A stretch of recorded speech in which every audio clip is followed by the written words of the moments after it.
Welcome to art class and Happy New Year. I'm so excited to see you all. We are starting a new lesson called What's Your Word? I'm going to go ahead and share my screen. Present here. Alrighty. So this is called What's Your Word? We're going to be creating artwork that kind of represents our word for this coming new year. I can figure out how to go to the next slide. Here we are. So we'll be looking at this artist. His name is Roy Lichtenstein. This is a photo of him in front of this art piece, Wham, which he did in 1963. And I try to find like a decent picture of him, but he looks a little weird in all of them. But what can we say? We artists are weird. Just what we are. So he was a pop artist, pop meaning painting something that's from a popular subject, like comic books. And he created amazing paintings using bright primary colors in a kind of comic book style. I know this photo is black and white because it's from the 60s, but if we actually go to this next slide, you can see that art piece in full color. And he was inspired by comic books and advertising. So these are both two of his paintings. And yes, these are massive paintings. Like if I go back a slide, like he's in front of that painting. It is massive. It's like 15 feet tall. It's insane. And at the time, this was crazy. Nobody made artwork like this.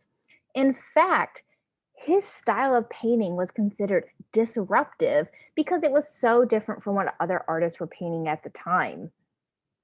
You know, this is the kind of thing that people were like, this is just dumb comic book stuff. This isn't real art. So I want you to ask yourself some questions. Just yes or no. What is your natural answer to this question? So first, are comic books art? Would you want comic book art in your house? Have you seen comic book art in homes and schools? Well, if you answered yes to any of those questions, it was probably because of Roy Lichtenstein and him making artwork that made us consider these questions.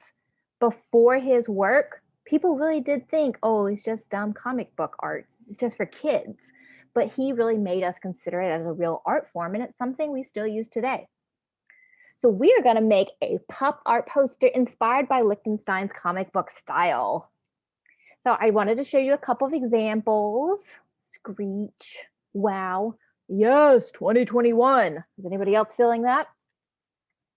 So I want you to open up your artwork, which if you're watching this video, if you'd like, you can pause and you can go open your project because you're actually going to do this part in your project. It says, make a list of 4 to 5 words that are used to express a reaction to something like, wow, yikes, or a word that means something to you like hope or dream. So this is just brainstorming, giving ourselves some options. So I want you to pause and I want you to go do this part and I want you to come back when you have your 5 words. All right, you got your 5 words? Next step. I want you to consider this now. Which is true? Artists choose colors at random and hope for the best. Artists choose colors they think will go together and then test them. 1 or 2? Which one is true? So if you said 2, that's true. Artists choose colors that they think will go together. That means they made a plan. So when artists plan out their colors, it's called a color scheme. So the next thing that I want you to do is to make a color scheme. I did this for my artwork. So before I ever began making this artwork, this poster that says, wow, because I think it's going to be a great year. I'm hopeful, fingers crossed. I decided on these colors and I tested out different colors to see what I thought would go well together. So like just thinking before you even get started in your mind, what are some color combinations that go well together? Maybe you've seen some color combinations that you enjoy and that you think go well together, or maybe you have some ideas for some. What are those? So in your work, you're going to decide on a color scheme by selecting a square and changing the color of it. It is only 3 colors for this project and no black and white because you can use black and white as much as you want. I only want to know the color aspect of it. You're doing this in your project. And just a quick reminder, click on it and it is selected with the blue line. And here's our color changing option, fill color. And you can, what's great about being digital is that you can try so many different colors together, decide if they go well together. Ugh, Sometimes you decide, no, I don't care for that. And you can change those choices, which is really nice. I'd like you to pause this video, and I would like for you to go answer in your art project and figure out what your color scheme is going to be. Come back when you have decided on your 3 colors. Alrighty, time to actually start making our project. I'm going to demo now, so I want you to watch each step, pause, do the step. I'm going to just zoom in my screen a little bit so some of these tools are a little bit easier for you to see. All right, for our background, we're going to use a dot background. That comes out of Mr. Lichtenstein's artwork using Ben-Day dots, which are the kind of dots that were used in comic book art. So we're going to be just inserting a picture for our background. Insert, image, search the web. We have done this a couple of times, but those are the steps if you've forgotten. Insert an image, and we are going to search the web. When you search the web, you'll be searching for dot background. And don't worry about color so much as the size of the dots. Are you a fan of like big dots, medium dots, little dots? Do you want like a gradient? Do you want a mix of little and big dots? I want you to just worry about the size of the dots because my next step will be to show you how to change the color. You're gonna be amazed. I'm digging this one's kind of cool, light to dark. All right, I'm gonna be honest, I didn't do that section yet, but let's just imagine my color includes blue and not green. I'm gonna insert this image. So I like the dots, but they're the wrong color. They're also not big enough. All right, so you see this little white and gray area around.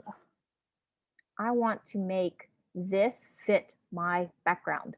So I'm gonna move it over to the corner. See now it fills that edge, and then grab the corner here and just click and drag it to fit. So this background image should fill up your entire artwork. It's the entire background. I want to do that so you see it better. So I want it to fill up the entire background, but it is the wrong color. Miss Arcane wants this to be blue. All right, if I click on this, let me zoom in just a little bit. So look at my toolbar. I clicked on it and I have a couple of new options. Look over here. So I'm gonna select off of it. Ooh, look, they disappeared. See, they're gone. But when I click on it and select it, I get all of these new options. So I want you to look for the one called Format Options. And when you click on this, it's gonna give you a whole bunch of new options. Let me clean up my annotations here for you. So you've clicked on Format Options and you wanna find the one that says Recolor. When you drop down that menu, it's going to give you the whole rainbow. So then if my color was blue, bam, I have a blue background. They usually have like a lot of options. This is an amazing tool. So I think at this time, it's a good idea. Go ahead and do the step, pause this video, insert your image, change the color of it, and then come back when you're ready for the next step. Cleaning up annotations. All right, let's keep going. We have our image, it's the color we want, and now we're ready to start on the next part. This artwork here, I'm going to show you a quick picture. It's created from the very back forward. So we created the dot background, and now we're going to create these radiating lines that like help it pop out. We're going to be using the shape tool. We're going to select the trapezoid. And then we're going to click and hold and drag to create a really skinny trapezoid. And then if you want it super pointy, you see that little orange square right there? You can click on it and actually affect it so that it's more of a skinny, almost triangular one. Cool. And this part I'm just making black. There are some other options if you just want to add a little variety. You could also do like the lightning bolt and you just want to stretch it out to be like super skinny. Since we're not going to see the point or the end, I've had some people just like grab a triangle and make it like the super skinniest triangle ever. That's totally fine. Essentially, you want a long, skinny shape, whether that's a trapezoid, a lightning bolt, or a triangle. All right, and then I want to repeat these to have them radiate out. I do recommend don't do all three. Doesn't look good together. Just pick one. So just to clarify, I'm going to delete those because those were some options, but I'm choosing this one. So that's what I'm going to do. All right, and then here's your rotate button. Rotate. It's a little circle. If you click and hold that, you can move it. And I want to line it up so that, you know, it goes, the skinny part is in the middle and then it goes off the page. And I literally do not care if that is going off the artwork. I'm going to use my Control D. Let me annotate that real quick, just it's easier to see it. Control and D. Sometimes it's spelled out, sometimes it's not, so I'll put it both ways. Select it. Control D means to duplicate. Also edit, duplicate. And that just makes a copy of it. And I'm just going to rotate it.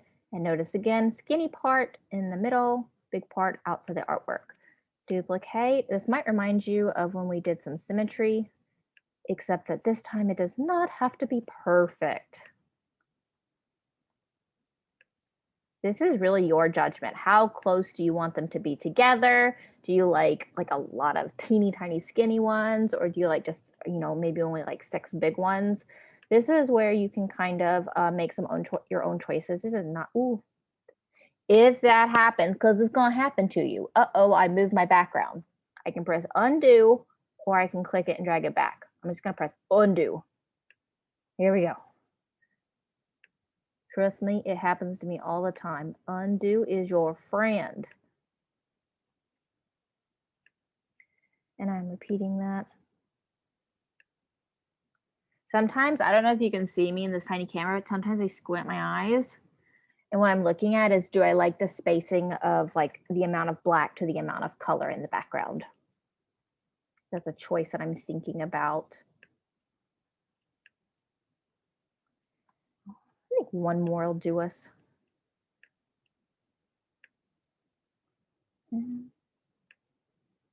Yes, as you can see, this is by no means like perfect in terms of like, it doesn't have perfect radial symmetry. They're not all at the like same perfect snowflake kind of angles, and that is okay.